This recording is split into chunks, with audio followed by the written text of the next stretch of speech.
And so let me tell you about how we let flow happen. We hang around in places where we're inspired. And I'm so glad you're all here today because this is a place where we talk about flow. And you get to listen and recognize, and we'll do a period of meditation in a moment, and you get to really understand how you are inexorably connected to the transcendent flow of life.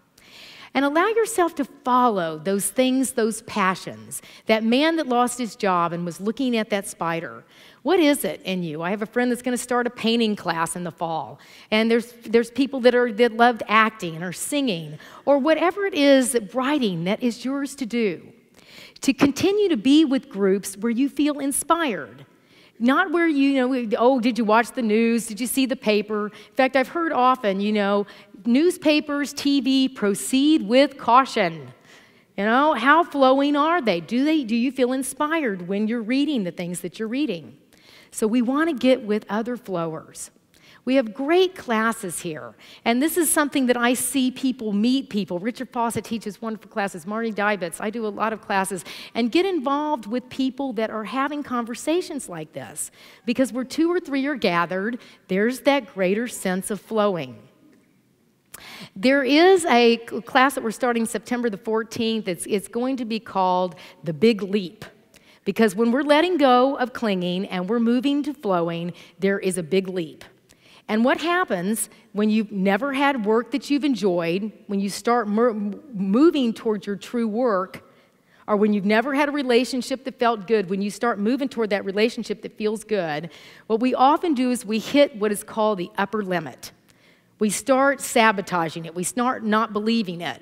So this class called The Big Leap, which starts September 14th after Labor Day, we're going to talk about that upper limit. That way that you start to say, couldn't possibly happen for me, never has happened for me, won't work. And we're going to get in a group and we're going to support each other as we flow, as we grow, as we know who we are.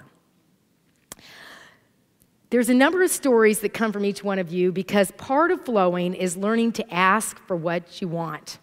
Learning to ask for what you want. And I want to share a story of a young lady that was in the Keys class just recently that talked about her flow. She had wanted to, she's a flight attendant, and she'd wanted to be off. Our Keys class is on Monday nights, and she wanted to be off for that class. So she had a trip that went over one of her Mondays. So she started asking the other flight attendants on the trip, can you switch with me? She thought it's a Monday. Who could have plans on a Monday? But nobody could switch with her. And so she kept asking. She asked everybody on the trip. It didn't work. So she started with the general system to see if she could switch with other flight attendants going other places, and that didn't work either.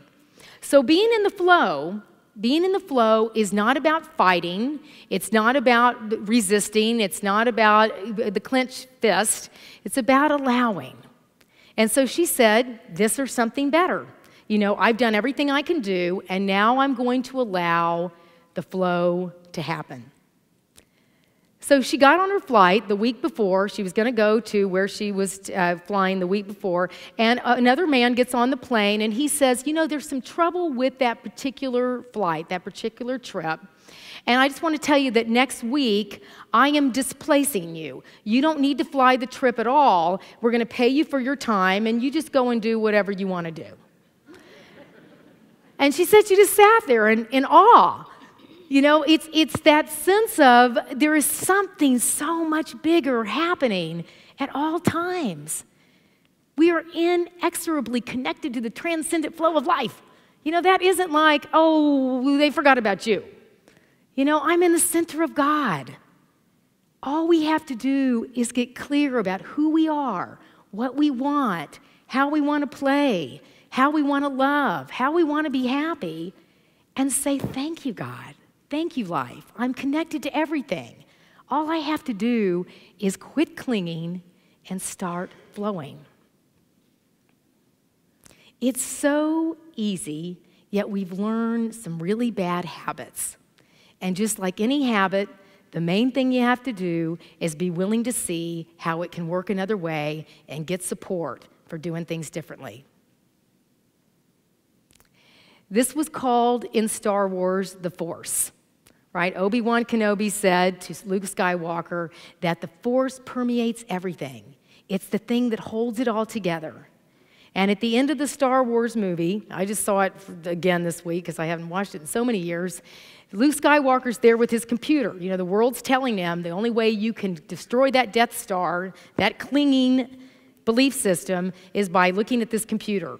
But he couldn't do it that way, and what he got to hear as he was struggling with his computer and nobody could get the protons down to destroy that Death Star, Obi-Wan Kenobi came into his mind and said, trust your feelings. Trust that intuition. Let the Force be with you. And he made a perfect shot. It's within all of us, friends. We are flowers. We are master flowers. And we are one with all that is. So allow yourself to know that. And let's even say together right now, I am a master flower. I am a master flower. Yes, you are. And allow yourself to spend some time in our meditation this morning. We're going to have, after we sing Surely the Presence, a little water that's flowing with the music. And I'd allow yourself to reflect on whatever it is in your life that you feel like you're clinging to. We all cling from time to time. And allow yourself to picture water. Whatever kind of water it is that you like, whether it's an ocean or a stream or a fountain. We live in the city of fountains. And allow the flow to reveal to you what is your next place of powerful living. Because we're all master flowers. And your only job is to stop living, stop clinging, and to live in the flow. Namaste. And we will sing now together our song, Surely the Presence, and then we'll spend some time in meditation.